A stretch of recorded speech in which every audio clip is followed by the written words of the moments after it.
telling the story of James Hudson Taylor. He was a British Protestant missionary to China. He wasn't the first missionary to China, although he was one of the most impactful missionary the land has ever seen. And 1832 May 21 ബാൺസ്ലി യോർക്ക്ഷയറിലാണ് അദ്ദേഹം ജനിച്ചത്. അദ്ദേഹത്തിൻ്റെ അച്ഛൻ ഒരു pharmacist ആയിരുന്നു. അദ്ദേഹത്തിൻ്റെ അച്ഛൻ ഒരു preacher കൂടെ ആയിരുന്നു. Father's name was James Taylor, അമ്മ Amelia. Even though he grew up in a Christian household, he wasn't into the Word of God that much. And at the age of 15, when he read a tract called Poor Richard, he accepted Jesus as his personal savior.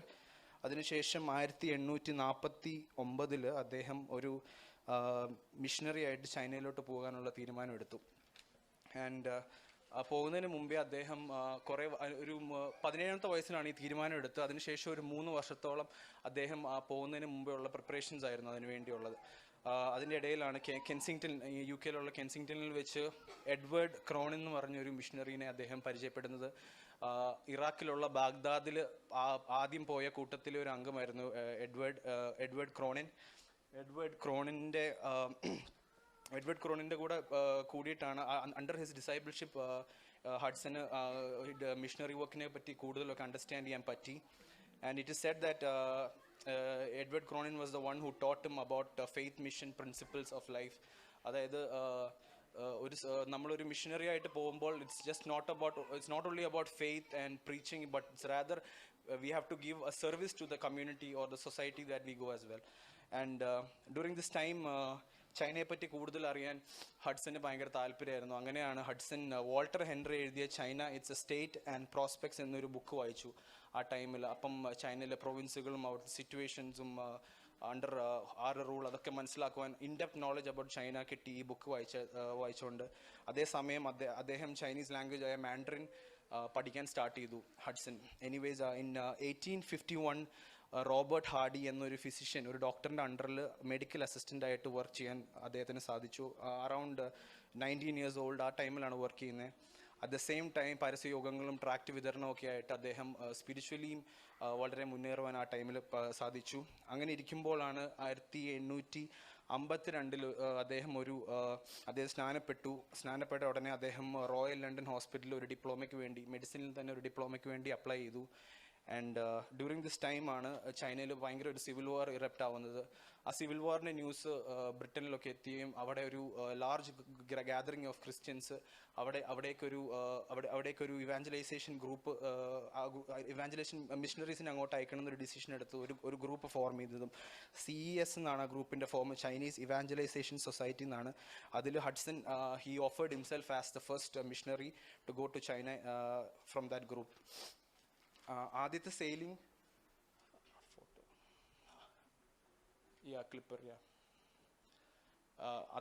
ആദ്യം sail ചെയ്തത് 1853 പുള്ളി ഡിപ്ലോമയ്ക്ക് join ചെയ്തായിരുന്നു. അതിന് 1 വർഷമേ പഠിക്കാൻ പറ്റുള്ളൂ. And he had to drop out. And he on September 19, 1853 when he was 20 years old, അദ്ദേഹം clipper എന്നൊരു ഷിപ്പിലാണ് പോയത്. ഡംഫ്രീസ് എന്ന ക്ലിപ്പർ ഷിപ്പ്. ക്ലിപ്പർ എന്ന് പറഞ്ഞ ഷിപ്പ് കാർഗോ ഷിപ്പ് അല്ല, ഇറ്റ്സ് എ നാരോ ഷിപ്പ്. അന്നത്തെ കാലങ്ങളിലൊക്കെ നല്ല സ്പീഡായിട്ട് പെട്ടെന്ന് നമുക്കൊരു ഡെസ്റ്റിനേഷനിൽ എത്താൻ ഈ ടൈപ്പ് ഷിപ്സാണ് യൂസ് ചെയ്യുന്നത്. പെട്ടെന്ന് എത്തിയത് 5 മാസം എടുത്തു അദ്ദേഹത്തിന്. സെപ്റ്റംബർ ഇറങ്ങി അദ്ദേഹം മാർച്ച് 1 അടുത്ത വർഷമാണ് ചൈനയിൽ എത്തിയത്. അനേകം പ്രതിസന്ധികളൊക്കെ നേരിടേണ്ടി വന്നു. ഷാങ്കായിലാണ് അദ്ദേഹം ചൈനയിൽ ആദ്യം എത്തിയത്. അദ്ദേഹത്തിൻ്റെ ആദ്യത്തെ വർഷം 1854 ആദ്യത്തെ വർഷം അവിടെ സിവിൽ വാർ ഭയങ്കര പീക്ക് ടൈമിലായിരുന്നു. അദ്ദേഹത്തിന് മിഷൻ ഓറിയൻറ്റഡ് ആയിട്ട് ഒരു വർക്കും ചെയ്യാൻ പറ്റിയില്ല.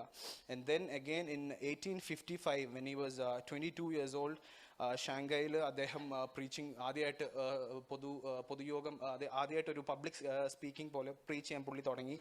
പക്ഷെ അന്നത്തെ ചൈനീസ് ആൾക്കാരെല്ലാം പുള്ളീനെ കറുത്ത പിശാചെന്നാണ് വിളിച്ചുകൊണ്ടിരുന്നത്. കാരണം ഇദ്ദേഹം ഒരു കോട്ടും ഓവർകോട്ടൊക്കെ ഇട്ട് ഒരു സൂട്ടൊക്കെ ഇട്ട് മനുഷ്യൻ അവരുടെ ഇടയിൽ വന്നിങ്ങനെ പ്രസംഗിക്കുമ്പോൾ അവരെ ബ്ലാക്ക് ഡെവിൾ എന്നാണ് വിളിച്ചുകൊണ്ടിരുന്നത്. അവരൊട്ടും അക്സെപ്റ്റ് ചെയ്തില്ല മിസ്റ്റർ ഹഡ്സനെ. ആൻഡ് അത് പുള്ളിക്ക് ഒത്തിരി വിഷമമായി. ആൻഡ് ദെൻ ലേറ്റർ അതേ ടൈമിൽ തന്നെ പുള്ളി ഒരു തീരുമാനം എടുത്തു, ലോക്കൽസിൻ്റെ ഇടയിൽ അവരെ പോലെ തന്നെ ആകുക, അതായത് അവരിട്ടുകൊണ്ടിരുന്ന ആ ഡ്രസ്സ് അവരുടെ പോലെ തന്നെ ഒരു ഉടുപ്പൊക്കെ ഇട്ട് അവരെ പോലെ പിക്ടെയിൽ എന്നാണ് വിളിക്കുന്നത്, ക്യൂ എന്നാണ് വിളിക്കുന്നത്. ഈ ടോപ്പ് ഇത്രയും പോർഷൻ അവർ ഷേവ് ചെയ്യും, എന്നിട്ട് മുടി വളർത്തും. ആ ഒരു ടൈപ്പ് ഓഫ് അവരെ പോലെ തന്നെ അവരിൽ ഒരാളായിട്ട് അവൻ തീരുമാനം എടുത്തു വേല ചെയ്യാൻ. ആൻഡ് ആഫ്റ്റർ പുള്ളി ആ ട്രാൻസ്ഫർമേഷൻ നടത്തിയപ്പോൾ അവിടുത്തെ ആൾക്കാർ അയാൾ അക്സെപ്റ്റ് ചെയ്യാൻ തുടങ്ങി. അദ്ദേഹത്തിൻ്റെ മെസ്സേജസ് അനേകം കേൾക്കാൻ തുടങ്ങി. അനേകം പേര് രക്ഷിക്കപ്പെട്ടു ആ ടൈമിൽ. അന്നത്തെ കാലത്ത് ചൈനീസ്, അതായത് മാൻഡറിൻ ലാംഗ്വേജിൽ ബൈബിൾ ഇല്ല. സോ പുള്ളി തന്നെ അറിയാവുന്ന നോളജ് വെച്ച് ട്രാക്റ്റുകൾ ഉണ്ടാക്കി. ഗോസ്പലിൽ നിന്നും ബൈബിളിൻ്റെ കുറേ പോർഷൻസ് ഒക്കെ ട്രാക്റ്റായിട്ട് ഉണ്ടാക്കി വിതരണം ചെയ്തു ആ ടൈമിൽ. And a province in China named William burns എന്നൊരു സ്കോട്ടിഷ് മിഷണറി അതേ സമയത്ത് തന്നെ ചൈനയിലെ ഷാൻറ്റു എന്നൊരു പ്രൊവിൻസിൽ വേല ചെയ്യാനുണ്ടായിരുന്നു. അപ്പം ആ വില്യം ബേൺസിൻ്റെ കൂടെ ഹഡ്സൺ ജോയിൻ ചെയ്ത് ഷാൻറ്റു പ്രൊവിൻസ്, ഷാങ്കായിൽ നിന്ന് ഷാൻറ്റു പ്രൊവിൻസിലോട്ട് ചെന്ന് അവിടെ വേല ചെയ്യാൻ സ്റ്റാർട്ട് ചെയ്തു. അതേസമയം അദ്ദേഹം യു കെന്ന് ഷാങ്കായിലോട്ട് വന്ന സമയത്ത് ആ കപ്പലിൽ കുറേ സപ്ലൈസ് ഉണ്ടായിരുന്നു, മെഡിക്കൽ സപ്ലൈസ്. കാരണം ഇതൊരു സിവിൽ വാർ നടക്കുന്ന ഒരു സ്ഥലമായതുകൊണ്ട് കുറേ മെഡിക്കൽ സപ്ലൈസ് ഒക്കെ എടുത്തുകൊണ്ട് വന്നായിരുന്നു. ഈ മെഡിക്കൽ സപ്ലൈസ് ഒക്കെ ഷാങ്കായിൽ ഇട്ടിട്ടാണ് അദ്ദേഹം ഷാൻറ്റുവിലോട്ട് പോയത്. പക്ഷെ അതേസമയം തന്നെ ഷാങ്കായിലുള്ള ആ മെഡിക്കൽ എക്യുപ്മെൻസും എല്ലാം ഒരു തീ കാരണം അതെല്ലാം കത്തി നശിക്കുകയുണ്ടായി. And October 1856, while he was 23 years old and he was traveling along China, അദ്ദേഹത്തിനെ കുറേ പേര് കൂടെ റോബൊക്കെ ചെയ്തു. He was left penniless. And it was during the next year, in 1857, Hudson relocated to another province in China called Ningbo. ഈ നിങ്ബോയിൽ എത്തിയ പിന്നെയാണ് അദ്ദേഹം Chinese ഇവാഞ്ചലേഷൻ society, അദ്ദേഹത്തിന് അയച്ച ആ സൊസൈറ്റിയിൽ നിന്ന് അദ്ദേഹം റിസൈൻ ചെയ്ത് സ്വന്തമായിട്ട് ഇൻഡിപെൻഡൻ്റ് ആയിട്ട് പുള്ളി വേല ചെയ്യാൻ തീരുമാനിച്ചു. നിങ്മോ എന്ന് പറഞ്ഞ പ്രദേശത്ത് അദ്ദേഹം വേല ചെയ്യാൻ സ്റ്റാർട്ട് ചെയ്തപ്പോൾ 4 ചൈനീസ് ലോക്കൽസ് കൂടെ പുള്ളിയുടെ കൂടെ ഉണ്ടായിരുന്നു. ദൈവത്തെ അറിഞ്ഞ 4 ചൈനക്കാർ കൂടെ ഉണ്ട്. അവർ 5 പേരും കൂടെയാണ് നിങ്മോ മിഷൻ സൊസൈറ്റി എന്ന് പറഞ്ഞൊരു ഗ്രൂപ്പ് ഫോം ചെയ്തത്. 1858, when he was 25 years old, Hudson married Maria Jane Dyer. Maria Jane Dyer was the daughter of a former late Reverend Samuel Dyer. Samuel Dyer was one of the first missionaries to ever preach in Malaysia. അദ്ദേഹത്തിൻ്റെ പത്നി Maria Jane Dyer. And in 1860, at the age of 28, he had to return to England because of sickness. He was very ill and health issues കാരണം he had to return back to England with his wife and a child. Also അദ്ദേഹം ഇത്തവണ ഇംഗ്ലണ്ടിൽ പോയപ്പോൾ ഒരു Chinese യുവാവ് വെങ് എന്ന് പറഞ്ഞൊരു Chinese യുവാവ് കൂടെ ഉണ്ടായിരുന്നു. ഈ വെങ്ങും ഹഡ്സനും കൂടെയാണ് ലേറ്റർ മാൻഡറിൻ ബൈബിൾ സൊസൈറ്റിക്ക് വേണ്ടി, ബൈബിൾ സൊസൈറ്റി ഓഫ് ഇംഗ്ലണ്ടിന് വേണ്ടി ലേറ്റർ ബൈബിൾ ട്രാൻസ്ലേറ്റ് ചെയ്യാൻ, ചൈനീസിലോട്ട് അതായത് മാൻഡറിനിലോട്ട് ട്രാൻസ്ലേറ്റ് ചെയ്യാൻ ഇവർ രണ്ടുപേരുമാണ് സ്റ്റാർട്ട് ചെയ്തത്. At England he started later അവിടെ ഇംഗ്ലണ്ടിൽ ചെന്ന് അദ്ദേഹം ഡ്രോപ്പ് ഔട്ട് ചെയ്ത് ആ ഡിപ്ലോമ കംപ്ലീറ്റ് ചെയ്യാനിടയായി. Then later from the same hospital, royal London hospital, and at 33 years of age, at 1865, he wrote a book called China's Spiritual Need and Claim with his wife Maria. China's spiritual need and claim created a large wave of people coming to Jesus and accepting and changing and dedicating their life for missionary work. He set forth the Isle of England, like Ireland, Scotland, Wales and all. അവിടെ എല്ലാം പോയി ദൈവവചനം ചൈനയ്ക്ക് വേണ്ടി അദ്ദേഹം നല്ലൊരു അനേകം പേരോട് ചൈനയെ പറ്റി പറയാൻ അദ്ദേഹത്തിന് പറ്റി.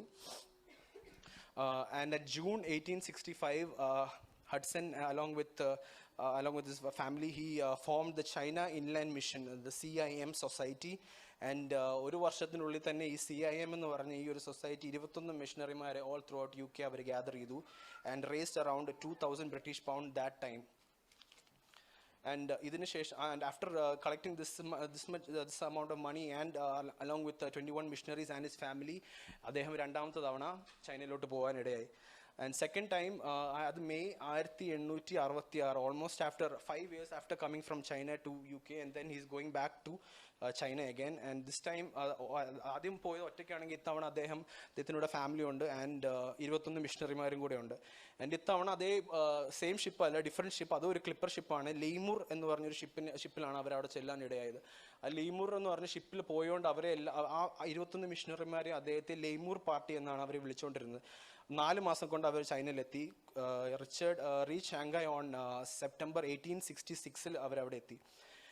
അവരവിടെ എത്തിയ സമയത്ത് പുള്ളി വീണ്ടും കോട്ടൊക്കെ ഊരി ചൈനീസ് ആൾക്കാരെ പോലെ തന്നെ ടോപ്പ് ഹാഫ് മൊട്ടയടിച്ച് പിക്ടെയിലൊക്കെ വളർത്തി ആ രീതിയിൽ ആയപ്പോൾ അവിടെ പുള്ളിയുടെ കൂട്ടത്തിലുണ്ടായിരുന്ന 21 മിഷണറിമാരുടെ ഇടയിൽ ഒരു ഇന്റേണൽ കോൺഫ്ലിക്റ്റ് പോലെ ഉണ്ടായി. അനേകം പേര് അതിനെ എതിർത്തു, അനേകം പേര് അതിന് കൂടെ ഉണ്ടായിരുന്നു. അപ്പം പുള്ളി 1 കൊരിന്ത്യർ 9:20 റെഫർ ചെയ്ത് പറഞ്ഞു, while working with the Jews I live like a Jew in order to win them, and even though I myself am not a subject of the law of Moses, I live as though I was working with those who are in order to win them.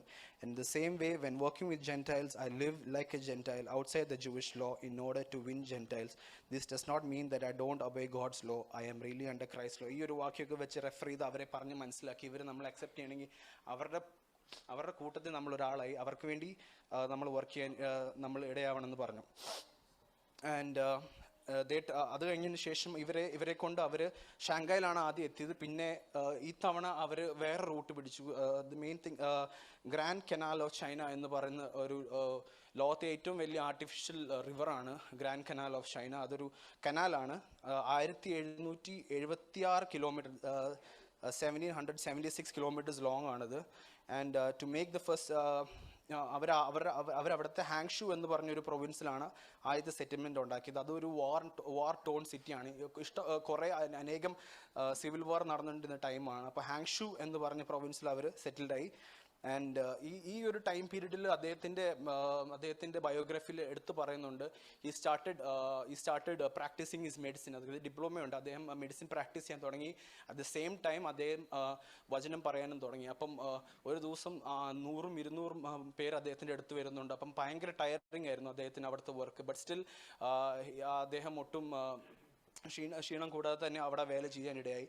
And during the 1868 രണ്ടാമത്തെ വരവിന് 2 വർഷത്തിന് ശേഷം ഹഡ്സനും ഫാമിലിയും Hangzhou വിട്ട് അവർ യാങ്ഷു എന്ന് പറയുന്ന ഒരു സ്ഥലത്തോട്ട് എത്തുകയുണ്ട്. ഇവിടെയാണ് അവരുടെ ജീവിതത്തിലുണ്ടായ ഒരു വലിയൊരു പ്രതിസന്ധികൾ ഒന്നാണെന്ന് വേണമെങ്കിൽ പറയാം. അവിടെ എത്തിയപ്പോൾ അവിടുത്തെ ആൾക്കാർ ഒട്ടും വെൽക്കമിങ് അല്ലായിരുന്നു. അവരെ അടിച്ചു, അവരുടെ സാധനങ്ങളെല്ലാം കത്തിച്ചു. അവരുടെ കൂട്ടത്തിലുണ്ടായിരുന്ന അത്രയും മിഷണറിമാർ ആരെയും മരണപ്പെട്ടില്ല, എന്നാലും നല്ലതായിട്ട് പരിക്കൊക്കെ ഉണ്ടായി. അവിടുന്ന് അതൊരു വലിയ ഇൻ്റർനാഷണൽ ന്യൂസ്, കാരണം ബ്രിട്ടീഷ് സിറ്റിസൻസ് കൂടെയാണ് ആ ടൈമിൽ. അപ്പോൾ unfortunately the international outrage of the Chinese for the attack on the British nationals led to the arrival of the Queen's. രാജ്ഞിയുടെ റോയൽ നേവിയൊക്കെ ചൈനയിലോട്ട് വരാനൊക്കെ ഇടയായി ഇത് കാരണം. അപ്പം അന്നത്തെ ബ്രിട്ടീഷ് ആൻഡ് ചൈന തമ്മിലൊരു നോട്ട് ഈ വാർ പോലെയല്ല, ബട്ട് ഓൾമോസ്റ്റ് ഭയങ്കര ടെൻഷൻസ് ആയിരുന്നു രണ്ട് കൺട്രിയും തമ്മിൽ. ആൻഡ് അന്ന് പ്രസ് അതായത് ജേർണലിസ്റ്റ് എല്ലാം പോയിന്റ് ചെയ്തത് ഇദ്ദേഹം കാരണമാണ് ഇങ്ങനെ ഇത്രയും വലിയ പ്രശ്നത്തിലോട്ട് എത്തിച്ച്. അപ്പോൾ അദ്ദേഹത്തിൻ്റെ മിഷണറി വർക്കിനെയൊക്കെ അദ്ദേഹത്തിൻ്റെ സൊസൈറ്റീനെ എല്ലാവരും ക്വസ്റ്റ്യൻ ചെയ്യാൻ തുടങ്ങി. എന്നിട്ട് ബ്രിട്ടീഷ് പാർലമെൻറ്റ് ആ സമയത്ത് ഒരു സ്റ്റേറ്റ്മെൻറ്റ് പോലെ ഇറക്കി, ചൈനയിലുള്ള എല്ലാ മിഷണറിമാരും ബ്രിട്ടനിലോട്ട് തിരിച്ചു വരണം എന്നൊക്കെ. എന്നാൽ ഇവർ തിരിച്ചു പോയില്ല. ആ ടൈമിൽ ഇവരെ അടിച്ച അതേ സ്ഥലത്ത് തന്നെ ആ വർഷത്തിൻ്റെ അവസാനം അവരും ആ ഫാമിലി വീണ്ടും ചെന്നു. അതായത് യാങ്ഷു പ്രൊവിൻസിൽ അവർ വീണ്ടും ചെന്നു. അനേകം ആയിരങ്ങൾ യേശുവിനെ അറിയാൻ സാധിച്ചു ആ ടൈമിൽ. 1870 ജൂലൈയിൽ അദ്ദേഹത്തിൻ്റെ വൈഫ് മരിയ കോളറ ബാധിച്ച് മരിച്ചു. അതേ വർഷം തന്നെ അവർക്കൊരു കുഞ്ഞുണ്ടായിരുന്നു. ആ കുഞ്ഞും മാൽന്യൂട്രീഷൻ കാരണം, അമ്മയില്ലാത്തതുകൊണ്ട് മാൽന്യൂട്രീഷൻ കാരണം ആ കുഞ്ഞും മരിച്ചു. ഇവർ രണ്ടുപേരുടെ മരണത്തിൽ അവർ രണ്ടുപേരും ഹഡ്സൺ വളരെ ഡിപ്രഷൻ പോലെ ആയിപ്പോയി. മറിയയ്ക്കും ഹഡ്സനും 9 ചിൽഡ്രൻ ഉണ്ടായിരുന്നു. അതിൽ 3 പേര് ചൈൽഡ് ബർത്തിൽ മരിച്ചു. ഒരു കുഞ്ഞ് മാൽന്യൂട്രീഷൻ കാരണവും മരിക്കുകയുണ്ടായി. ഹഡ്സന്റെ ഭാര്യയുടെയും കുഞ്ഞിൻ്റെ മരണത്തിന് ശേഷം അദ്ദേഹം വീണ്ടും തിരിച്ച് ഇംഗ്ലണ്ടിലോട്ട് പോയി. 1871 ഹഡ്സൺ ജീനി എന്ന ജെയിൻ എലിസബത്തിന്, ആ സ്ത്രീയും ഒരു മിഷണറി ആയിരുന്നു, അവരെ വിവാഹം കഴിക്കുകയുണ്ടായി. എന്നിട്ട് 1872 വീണ്ടും ചൈനയിലോട്ട് റിട്ടേൺ ചെയ്തു. 1874 ഒരു തണുപ്പ് സമയത്ത്, ഒരു വിന്റർ ടൈമിൽ അദ്ദേഹം ഒരു റിവർ ബോട്ടിൽ നിന്ന് വീഴുകയും ഓൾമോസ്റ്റ് പാരലൈസ്ഡ് പോലെയായി. 1 വർഷത്തോളം അദ്ദേഹത്തിന് ഒരു വർക്കും ചെയ്യാൻ പറ്റിയില്ല. വല്ലാണ്ടങ്ങ് ഫിസിക്കലി ചാലഞ്ചിങ് ടൈമായിരുന്നു അദ്ദേഹത്തിന്. 1 വർഷത്തോളം 1874 തൊട്ട് 75 വരെ അദ്ദേഹത്തിന് വർക്കൊന്നും ചെയ്യാൻ പറ്റിയില്ല. And during this time by 1881 CIM, the Chinese Inland Mission had a total of 100 missionaries in China. By ഒരു ഡെക്കേഡിനുള്ളിൽ അദ്ദേഹം 100 മിഷണറീസിന് ചൈനയിലോട്ട് പ്ലാൻ ചെയ്യാനിടയായി. And by 1883 Hudson he went back to England and came back again with 250 missionaries in the land of China. And during the late 1880s to the early 1900s, they both were semi-retired, and mostly they did their work in Switzerland, while also bringing many people to the many missionaries to China.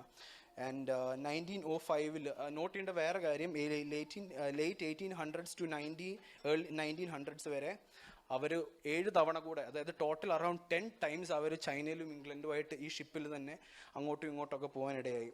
And 1905 Hudson അവസാനമായി ചൈനയിലോട്ട് ചെല്ലുന്നത്. അവിടെയും mission work oriented ആയിട്ട് work ചെയ്തു. ആ ടൈമിൽ അത്ര ഏജിലും പുള്ളി മിഷൻ ഓറിയൻറ്റഡ് വർക്കിൽ ആക്റ്റീവ് ആയിരുന്നു. And then normal and he went to be with the lord in China itself. അദ്ദേഹത്തിൻ്റെ ആദ്യ ഭാര്യയായ മറിയയുടെ അടുത്ത് തന്നെയാണ് അദ്ദേഹത്തിനെയും ബറീഡും. And with this I conclude, but let me say one more thing. അദ്ദേഹത്തിൻ്റെ biography വായിച്ചിട്ടാണ് many Christian missionaries, many Christian leaders യേശുവിൻ്റെ അവർ ക്രിസ്ത്യൻസ് തന്നെയാണ്, പക്ഷെ മിഷണറി വർക്കിന് ഭയങ്കര പ്രചോദനമായിട്ട് പോയ അനേകം പേരുണ്ട്. among them were Amy Carmichael, who came to India to work among the tribals, and Jim Elliot, Billy Graham and Lewis.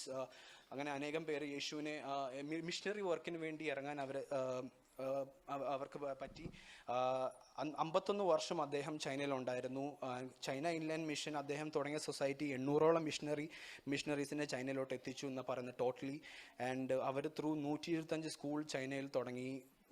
അദ്ദേഹത്തിൻ്റെ പ്രസംഗം കേട്ട് തന്നെ അറൗണ്ട് ഡയറക്റ്റ് കൺവേർഷൻസ് ആയിട്ട് അറൗണ്ട് 18,000 ചൈനീസ് ഹഡ്സൻ്റെ പ്രസംഗം കേട്ട് ഡയറക്റ്റ് ആയിട്ട് കൺവേർട്ട് ആയെന്നാണ് പറയുന്നത്.